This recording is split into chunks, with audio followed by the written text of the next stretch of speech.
Olá a todos, estamos de volta. Mais uma vez eu sou o professor Vitor Santos e estamos aqui para darmos continuidade ao nosso projeto Código Penal Comentado.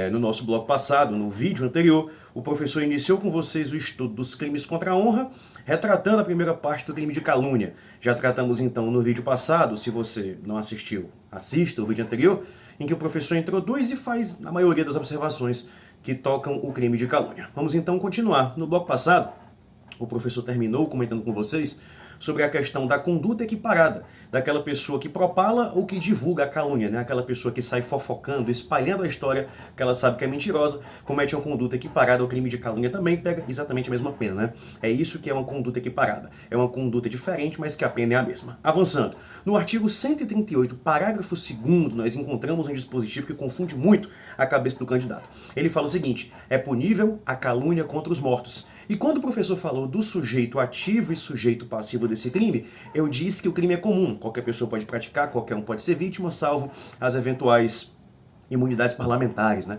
que eu comentei com vocês. E quando o candidato lê o artigo 138, parágrafo 2º, é punível a calúnia contra os mortos, você pode eventualmente acabar tendo interpretação errada. O aluno lê esse parágrafo, é punível a calúnia contra os mortos, e ele acha que, na verdade, o morto é que é a vítima da calúnia. Só, tá errado, tá? Imagine que o seu vizinho, ele já tenha falecido, já tenha morrido, e você continua caluniando o sujeito, né? Continua caluniando o indivíduo. Isso é crime. Acontece que não é o vizinho morto que é a vítima, não é o decúdios que é a vítima. A vítima deste crime é a família do defunto, é a família do morto, são as pessoas que estão vivas, mas vão ter que conviver com aquela história mentirosa. Então puxa uma setinha desse parágrafo e anota o seguinte: é punível sim a calúnia contra os mortos, mas nesse caso não é o morto que é o sujeito passivo, tá? Não é o morto que é a vítima desse crime, a vítima desse crime é a sua família. Avançando, para encerrar então o crime de calúnia, no parágrafo 3º nós temos a famosa exceção da verdade, né? E eu cortei o vídeo passado para deixar para trabalhar isso neste vídeo, porque é justamente um dos temas mais importantes. No vídeo anterior, o professor disse para vocês que o crime de calúnia, ele tem basicamente 3 elementares, né? O crime de calúnia consiste em imputar um fato, né? Imputar um fato, não pode ser apenas uma qualidade negativa, né? Um adjetivo ruim, tem que ser um fato, tá? Imputar um fato, dizer uma data, uma hora, um motivo, local, razão, circunstância, imputar um fato. Esse fato tem que ser criminoso e tem que ser falso, né? Tem que ser um fato, tem que ser crime e tem que ser falso. Professor, aquela velha história, né? E se o fato em questão for um fato verdadeiro? E se o fato em questão for um fato verdadeiro? Será que é calúnia eu dizer para vocês que lá no começo dos anos 2000, 2002, se eu não me engano, aquela moça, a Suzane von Richthofen, matou seus pais junto com o namorado e o cunhado? Será que é calúnia isso? Resposta: não, professor, não é calúnia. Por que não é calúnia? Porque esse fato é verdadeiro. Porque este fato é verdadeiro. Se o fato em questão é verdadeiro, é óbvio que eu não terei calúnia. Pessoal, caluniar é mentir. Caluniar é mentir. É inventar que uma pessoa pratica um crime sem que ela tenha praticado. Se o fato em questão é verdadeiro, é claro que isso não é calúnia. Mas, professor, é muito fácil as pessoas saberem, né? É muito fácil para mim dizer que a Suzane matou os pais junto com o cunhado e com o namorado. É muito fácil dizer que isso não é calúnia, porque todo mundo sabe que isso não é crime. Aliás, todo mundo sabe que esse crime aconteceu, né? Perdoe. Todo mundo sabe que é verdade, né? Isso não é crime de calúnia, porque todo mundo sabe que é verdade. Quando o fato é público e notório, é muito fácil as pessoas saberem que não é calúnia. Mas imagine, por exemplo, que eu sei que uma pessoa pratica um crime, mas poucas pessoas sabem. Aliás, só eu sei. O sujeito não gosta e representa contra mim. O que eu posso fazer? Pronto, o nome disso é exceção da verdade. A exceção da verdade é exatamente isso. É o direito da pessoa que foi acusada de caluniar provar que o que falou é verdade. Eu saio por aí dizendo aquela história que eu contei pra vocês no vídeo passado, né? Que o meu vizinho, ele vai pra feira do bairro dele, domingo de manhã, por volta das 11 da manhã, coloca lá uma banquinha e compra e vende mercadoria roubada. Pronto, né? Eu conto essa história no grupo de WhatsApp do condomínio, por exemplo. O vizinho não gosta e representa contra mim, imputando a minha prática de um crime de calúnia. Professor, mas essa história é verdadeira. Como é que eu faço para provar? Pronto, o nome disso é exceção da verdade. Antes de o juiz proferir uma sentença, após, né, aquela fase inicial do procedimento do juizado especial criminal, porque calúnia é um crime contra a honra, obviamente, né, é competência do GCRIM, infração penal de menor potencial ofensivo. A primeira tentativa é uma composição dos danos civis. Uma segunda tentativa é uma transação penal. E a terceira tentativa é a suspensão condicional do processo. E lá na frente, antes que o juiz lhe condenar, ele vai lhe dar a chance de provar que é verdade. Olha, você disse que o seu vizinho fez isso, pois prova que é verdade. Se você provar que é verdade, eu vou ter a atipicidade do fato, porque não vai ser calúnia. A calúnia pressupõe uma falsidade. A falsidade é uma elementar. Se eu provo que o fato é verdadeiro, então calúnia não vai ser, tá certo? Mas cuidado, que nem sempre se admite a exceção da verdade na calúnia, tá? Existem algumas situações pontuais em que não cabe exceção da verdade na calúnia. Quais são, professor? São 3, tá? Vou ler para vocês aqui na íntegra, direitinho, né? É como fala aqui o artigo 138, parágrafo 3º, tá? Vamos falar aqui exatamente. Deixa eu arrumar aqui. Pronto. Quando a gente grava sozinho fora do estúdio, acontece isso de vez em quando. Perdoe.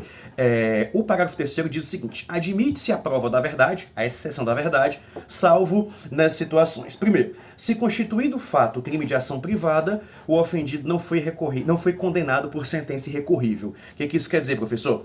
Imagine que o crime em questão é um crime que se persegue mediante ação penal privada, tá? O crime em questão é um crime que se persegue mediante ação penal privada.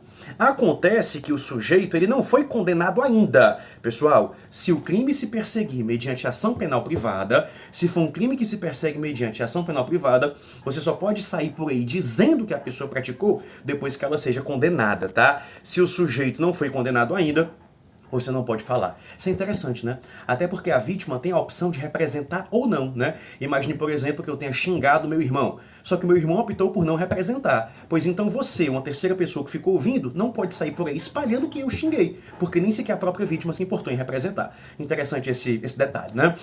Inciso segundo, né? Segunda situação que também não cabe exceção da verdade. Se o fato é imputado a qualquer das pessoas indicadas no inciso 1º do artigo 141, tá certo? Que são o presidente da República e chefe de governo estrangeiro, o presidente da República e chefe de governo estrangeiro, tá? Se for contra o presidente da República ou chefe de governo estrangeiro, nesse caso também não vai caber a exceção da verdade. Como assim, professor? Imagine, por exemplo, que você tenha caluniado, ia dizer Temer, né? O professor se atualiza, tá? Imagine que você tenha caluniado o presidente Bolsonaro, tá certo? Mesmo que você prove que o fato praticado por ele realmente aconteceu, é verdade, né? E é um fato criminoso, ainda assim você vai ter praticado o crime de calúnia, tá? Se você caluniar o presidente da República ou qualquer outro chefe de governo estrangeiro, por questões diplomáticas, fica impossível você provar que é verdade, tá certo? Mesmo que o fato realmente tenha acontecido, tá? O presidente desviou dinheiro de, sei lá, né, uma empresa paraestatal. O presidente matou uma pessoa, até aqui um vídeo, eu posso mostrar. Pessoal, mesmo assim, nós teremos o crime contra a honra. Não é possível provar que é verdade no crime de calúnia, tá certo? Cuidado que não é o artigo 141 inteiro, tá? É só o inciso 1º, presidente da República ou chefe de governo estrangeiro. E por último, também não vai caber a exceção da verdade se o crime imputado foi de ação penal pública, mas o sujeito tiver sido absolvido por sentença irrecorrível, transitada e julgado. Como assim, professor? Imagine que o indivíduo, ele foi acusado, né? Ele foi indiciado de ter denunciado até, de ter matado uma pessoa, tá certo? Matado uma pessoa, tá? O júri o pronunciou. Acontece que no julgamento ele foi absolvido, né? No julgamento ele foi absolvido, por exemplo, por insuficiência de provas, né? Não conseguiram provar que foi ele realmente quem matou, que foi realmente ele assassino. Olha que interessante. Como o crime em questão se persegue mediante ação penal pública e o sujeito foi absolvido, você não pode ficar por aí dizendo que ele praticou. Mesmo que no fundo ele tenha praticado. Como ele foi absolvido, né, as pessoas têm direito ao esquecimento, né? Como ele foi absolvido, as pessoas têm direito ao esquecimento, o que faz com que você fique impossibilitado de sair replicando essa história por aí. Olha que interessante, né? Olha que interessante. Às vezes a pessoa ela é absolvida por um detalhezinho de nada, uma nulidade, uma insuficiência de provas, né? Por algum erro processual, não é nem um erro material, algum erro processual, o sujeito acaba sendo absolvido. Pois se o sujeito for absolvido, mesmo que você tenha convicção de que realmente foi ele quem praticou o crime, você não pode sair falando por aí e não vai poder provar que é verdade, porque ele já foi absolvido pelo crime que você está dizendo que ele praticou, tá certo? Olha que interessante, pessoal. Encerramos o artigo 138. Essas foram as observações que eu tinha para falar para vocês a respeito do crime de calúnia, tá certo? Não vou começar a difamação agora, porque o vídeo já está com quase 10 minutos, tá? Nós nos vemos no próximo vídeo, então. para comentar o crime de difamação e já começar o crime de injúria. Lembrando que toda terças e quintas, exatamente ao meio-dia, o professor vai postar um vídeo desse aqui no nosso canal para você conseguir rever toda a nossa matéria. Pessoal, aquele pedido, né, que o professor sempre faz a vocês. Se esse tipo de material é interessante, se você gosta desse tipo de conteúdo, não deixe de se inscrever no nosso canal, de curtir, comentar com teus amigos, tá? Porque isso realmente é muito importante, tá certo? Pode parecer que não, né, embora a gente esteja aí nesse período de pandemia, mas mesmo gravando o vídeo de casa, né, ainda dá um trabalho organizar o material, fazer a capa, colocar na internet, tá? Então se você puder dar essa força, ajuda muito o trabalho do professor, tá certo? É um toma lá da cá, né? O professor faz isso de graça para vocês e pede só que você clique aí no se inscrever. Vou ficando por aqui, eu volto no próximo vídeo para trabalhar de difamação e vamos dar sequência com todos os crimes da parte especial do Código Penal, tá certo? Começamos no homicídio, né, o 121, já estamos no 138, né, aliás, estamos pro 139 agora, com toda a força, não vamos deixar a peteca cair. Um forte abraço e tchau!